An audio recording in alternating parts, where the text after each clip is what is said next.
let's get to the first bit. And this one involves the boy from Canada, Drake.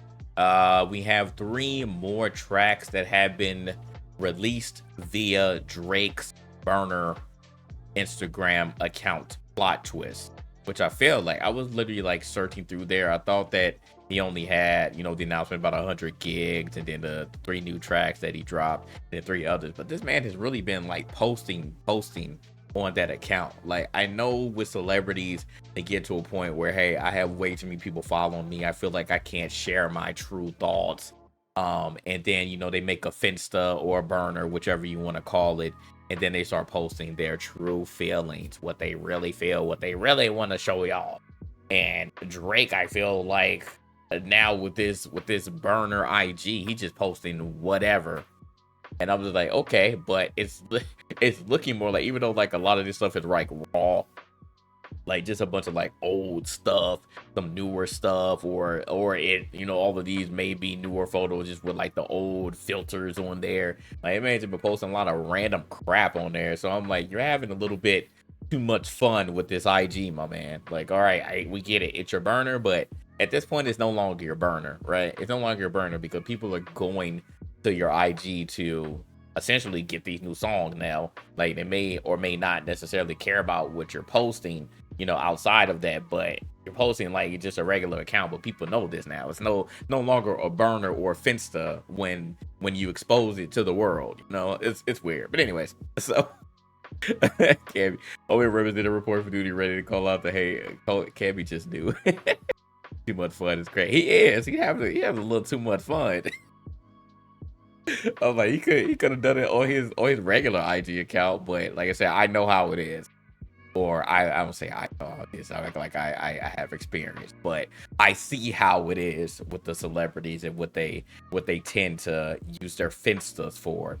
But like I said, it's exposed to the world. Now everybody knows about it. So I'm like, you just doing whatever you want. So I'm not mad at it, but now it's no longer your Finsta or your burner. No longer your Finsta or your burner. So we're gonna see, how much he does outside of just revealing this music with this. And I had a question for you, Cammy, too, since you're in here. But the 3 tracks dropped, and normally, I wouldn't care about this. I'm like, okay, just like the last time when he dropped 3 tracks on 100 Gig, like we barely talked about it. But these particular 3 tracks are interesting, and we'll go ahead and break them down here. So the 3 tracks are No Face featuring Playboi Carti, Super Soak, which has already been leaked. As we know, Kai Cenat leaked that, and then they were getting into some controversy because of the producer. He did not want Drake and Yachty at the time, who was on the track, to curse in the song. He wanted them to he wouldn't give them the credits at first. He wouldn't give them the clearance for the sample, and he wanted them to redo it and post a clean version. And to my knowledge, and Cammy may know more, but I don't know if this has been clear. But what is interesting about this is Yachty is no longer on the version that Drake posted. And everybody's like, ooh, what's going on here? Because we saw earlier that Drake unfollowed Yachty on Instagram. That's why I said people are so weird. It's so funny, man. Like literally like gossip shit. Like, oh my God. Like, I don't know who is the designated person that like looks and sees who these celebrities are following and unfollowing. That has to be a full-time job at this point, right? Like, how do you know this stuff, right? Like, do you just randomly search like, oh man, as soon as a major event happens, that you go and look and it's like, oh, is this person still following this person anymore? No? Oh my God, I'm gonna post about it. Like, it's so weird, right? It's so weird when people do that. Yeah, man, what up, Holmes? Said Drake is a troll, clearly. So listen to yourself. Cammy, chill out. But it's so funny. And I would actually have to agree, Cammy. I actually did not like Yachty's part on this song. So that's one thing that we can agree with. I didn't like his part on this song. But anyways, again, people are making a big deal out of that. Because he's not on the version that Drake posted, and because Drake allegedly unfollowed Yachty on Instagram. So anyway, so people are talking about that. Circadian Rhythm.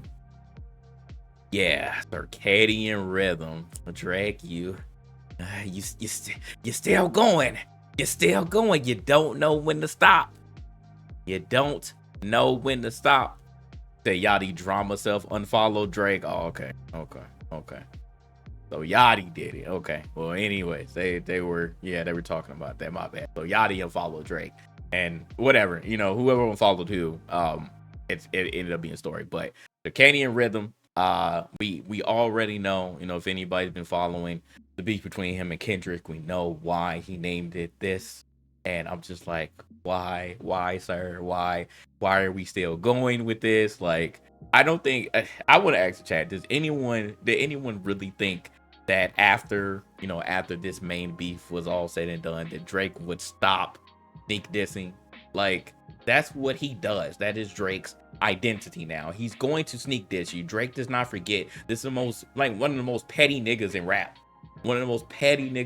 He will sneak diss you until you are dead. And even when you are dead, he's probably going to continue sneak dissing you if he's been alive longer than you. That's just what he does, right?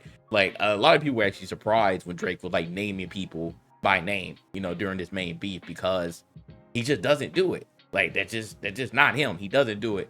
But we're back to sneak dissing. So that's fun. No Face and Circadian Rhythm. Obviously it's named because of what Kendrick said in 16 in LA. So he decided to, call this track and name it after that. But we also have the language too. But, I'm just like, okay. All right, buddy. All right, buddy. We're still at it. So I'm not even going to break down what he said, because it doesn't matter. Doesn't really matter. We're still talking about numbers. We're still talking about numbers here. We're still talking about people who Drake helped get hot, helped get lit. We're still talking about that. And what this tells me is that Drake has nothing else to talk about with this ops. We're going to continue talking about numbers. We're going to continue talking about how I do better numbers than you. We're going to continue talking about how I helped whoever in the industry get hot. We're going to continue talking about numbers that people care or don't care about on each side. It doesn't matter which side that you're on, but we're going to continue talking about that. And that tells me that we have nothing else to talk about. So it's really a nothing burger, to be honest. But like I said, I don't think anybody should be surprised that Drake is still sneak dissing. That's all I want to say. That's all I want to say. What do you say, Ken? What I want to know is why we acting like Drake is dropping because of Kendrick. Who said that? I mean, I understand that the narratives are going to be all over the place, but who said that? Who is thinking that? I want to talk about something else, which actually I found interesting that Joe Budden said on one of his recent podcasts. We were talking about these 3 tracks, and at first they were on the 100 Gigs website, right? Those 3 tracks were available on the 100 Gigs website for you to download, right? So these were not on streaming services at all. All of a sudden, almost a week passed, then they end up being on streaming services. And one of the main arguments, again, harkening back to this whole beef between Drake and Kendrick, and what Drake was saying about Kendrick, not really what Kendrick was saying about Drake, but more what Drake was saying about Kendrick, is that, somebody owns you, you're on this label, they won't let you drop. And Drake is trying to, act like, I know he has a special deal. He has a special deal over there with Republic, which is all under the Universal Music Group. So he has that special deal. But the theory was that UMG was like, buddy, I don't care how big you are. You drop these 3 tracks. You're trying to circumvent us. You're going to do it through 100 gigs. You're going to do it through IG. You're going to do it through every other medium that's not streaming or not putting this out as official songs. Buddy, we are going to make you put these out. You're not going to just drop these and we're not going to see your profit. So that's the theory here. That is the theory here as to why those first 3 songs ended up on streaming services a little later, and why all of the downloads that you could do on 100 gigs went away after a certain amount of time. So that's a theory. You could take it or leave it, but I found that interesting that came up, and why all of a sudden these songs ended up on streaming services. So I want to follow up on that, and I want to say, if these 3 songs, these next 3, which normally again will be in a Drake stimulus package, right? They will be in the full project. You know, these aren't you know, a full length album that we thought about, but these are just, you know, essentially throwaway tracks, my B-side tracks that would end up, you know, being crumpled up into a package. If these 3 songs also end up on streaming services, and I think that that theory is, you know, has a lot more truth to it. The UMG is like, nah, buddy, we're not going to let you just drop these, you know, these songs on whatever other medium that you want. You can do it on 100 gigs, you can do it on IG,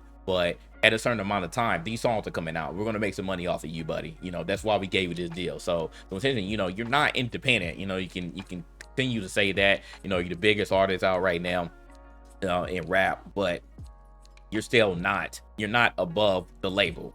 Nobody is above the label. And the labels have been going through, you know, a lot of changes too. When we talked about that on previous conversations, but a lot of CEO spots, a lot of executive spots are changing. A lot of longtime executives have stepped down or, you know, gotten fired, and they have been replaced. So I don't know what's going to happen. Like we talked about, the record industry is in shambles right now, and I don't see it really getting any better. Like these labels are trying to figure out how to evolve, and it's not to the benefit of a lot of these artists. You know, it really never was, but it's really not going to be to the benefit of a lot of these artists. You know, we don't do any true A&Ring anymore. Like you're not going to finding people from the street and showing them, like literally working them into the system, working the radio, working the internet, working the streaming services, getting your album done,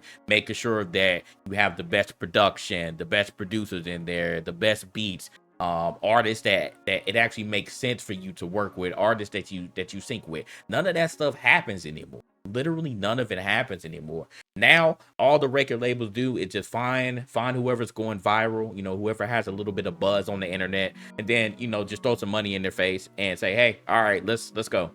That's all they do now. That's all they do. That's why you see so many people who make no sense being in the industry that they're hot. That's all it is right now. Seeing all these artists that have little to no authenticity. That's why you're seeing a lot more of them now, because that's how A&Ring works now in the industry. It's not how it was back in. So it's weird, man. It's weird. But anyways, back to Drake. So that's all I want to say about it. I don't really care about what he's saying. I'm going to listen to the song more in length a little bit later, but I did get to listen to, I already heard Super Soap, but No Face and then Circadian Rhythm. Circadian Rhythm sounds more like a song I would like, but again, I'm just like, damn, like, Drake, we're back at it again, huh? I just hope that nobody said anything. Like, why?